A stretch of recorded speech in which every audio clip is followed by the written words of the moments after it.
রাজনীতিবিদরা বললেন যে জেনারেল সাহেব আপনি নিরাপত্তার দায়িত্ব নেন, সামবডি হ্যাজ টু টেক ইট।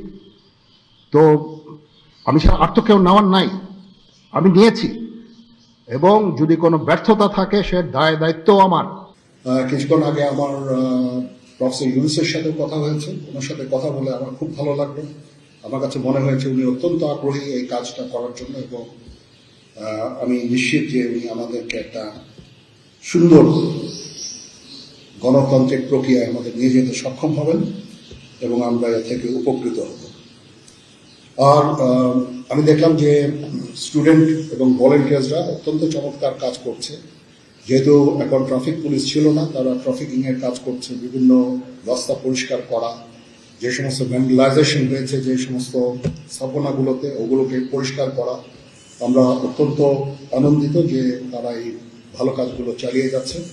আমি তাদেরকে অনুরোধ করব যে এই ভালো কাজগুলো যেন তারা চালিয়ে যায়, এবং বিভিন্ন জায়গায় ঢাকার বাইরে যে সমস্ত লুটতরাজ অপরাধ সংগঠিত হচ্ছে ওগুলো প্রতিহত করার জন্য আমি তাদেরকে অনুরোধ করেছিলাম, এবং তারা সেই কাজও করছে। এবং আমি নিশ্চিত যে আমরা সবাই মিলে একটা সুন্দর আবার স্বাভাবিক পরিস্থিতিতে আমরা ফেরত চলে আসতে পারবো।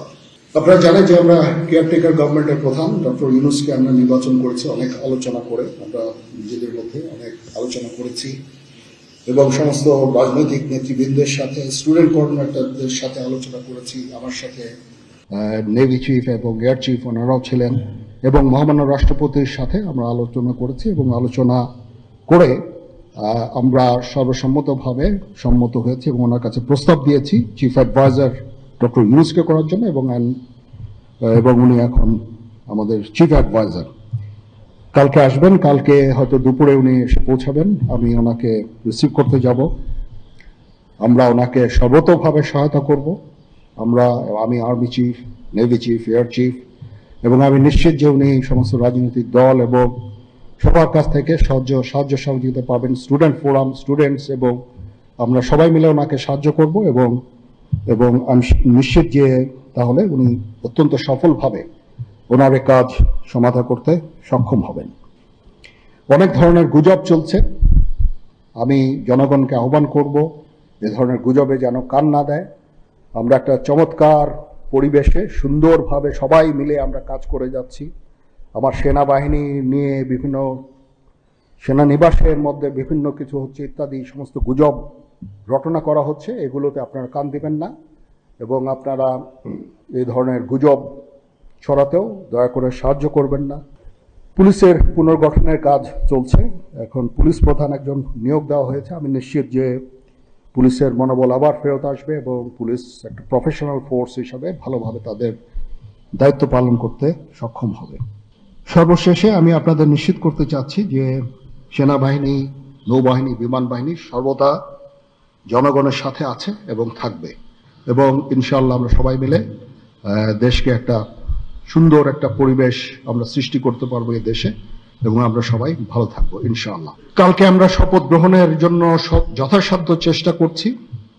একটা প্রস্তাব ছিল বিকালে করার, বিকালে খুব টাইট হয়ে যেতে পারে, কিন্তু উনি 2:10 দিকে হয়তো এখানে আসবেন, এটা মে বি ভেরি টাইট। আমরা হয়তো তাইলে রাত্রেবেলা রাত 8টার দিকে করতে পারি।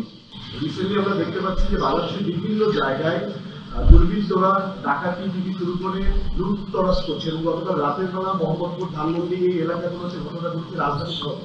এবং এই বিষয়ে আসলে সেনাবাহিনী কি পদক্ষেপ দিচ্ছে এবং সাধারণ মানুষ কিন্তু পরিবেশ উৎপাদন করতে? হ্যাঁ, প্রথম কথা হচ্ছে যে আমি দায়িত্ব নিয়েছিলাম অবশ্যই, এবং আমি রাজনৈতিক নেতৃবৃন্দর কাছ থেকে কথাও আমি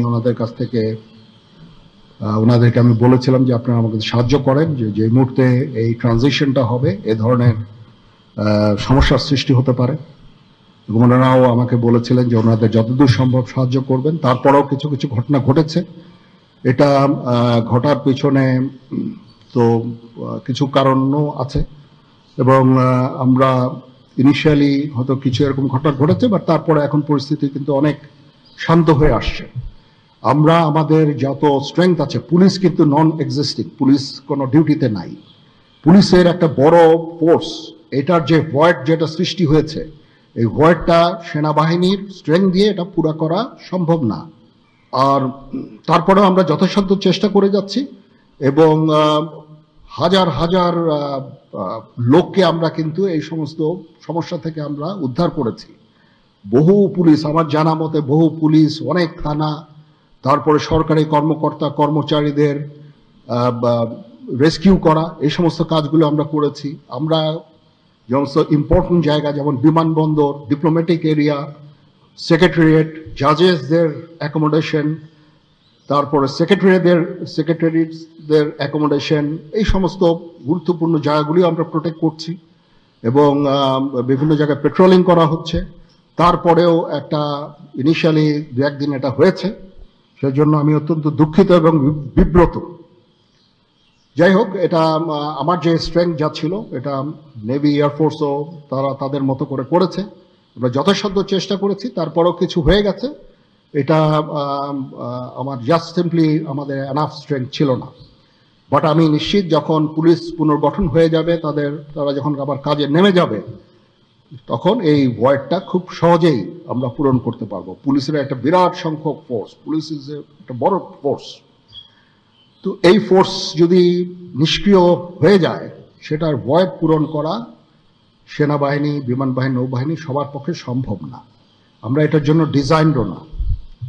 যাই হোক, আমি নিশ্চিত যে খুব শীঘ্রই তারা পুনর্গঠিত হবে এবং এই সমস্ত ভ্যান্ডালিজম এগুলোকে প্রতিহত করতে সমর্থ হবে। বাট আমি এটুকু আপনাদের বলছি যে যারা এই সমস্ত কাজে জড়িয়েছে তাদেরকে আমরা আইনের আওতায় আনার সর্বোচ্চ চেষ্টা আমরা করব। রাজনীতিবিদরা বললেন যে জেনারেল সাহেব আপনি নিরাপত্তার দায়িত্ব নেন, somebody has to take it. তো আমি আর তো কেউ নেওয়ার নাই, আমি নিয়েছি এবং যদি কোনো ব্যর্থতা থাকে সে দায়িত্ব আমার। আমি আমার সাধ্যমতো চেষ্টা করেছি এবং খুব কম সময়ের মধ্যে একটা স্বাভাবিক পরিস্থিতি ফেরত আসছে। বাট আমাদের আরও অনেক কাজ করতে হবে। ইনশাল্লাহ আমাকে একটু সময় দেন, আমরা এই নর্মাল স্থিতি নিয়ে চলে আসবো ইনশাল্লাহ।